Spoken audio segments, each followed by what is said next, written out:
Informasi selanjutnya, Saudara, status Banda Aceh sebagai zona merah COVID dan wilayah PPKM level 4 membuat pengelola wisata indoor di kota Banda Aceh harus menyesuaikan jadwal operasional dengan menutup lokasi wisata tersebut pada akhir pekan. Sejumlah wisatawan yang datang pun memahami karena kondisi pandemi COVID-19 saat ini. Seperti yang terpantau di lokasi wisata situs tsunami, museum tsunami, dan kapal PLTD Apung. Di kedua objek wisata indoor tersebut, pengelola hanya buka pada hari kerja Senin hingga Jumat, sedangkan Sabtu dan Minggu ditutup untuk umum. Kebijakan tersebut diambil karena Banda Aceh masuk dalam zona merah COVID-19 dan penerapan PPKM level 4.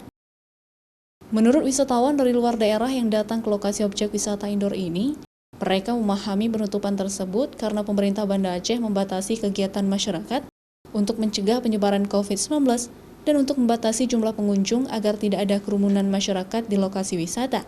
Karena pada akhir pekan, umumnya wisatawan banyak yang berkunjung ke lokasi wisata. Ya, ada baiknya juga sih Bang, karena kan kalau di hari Minggu pengunjung terlampau padat.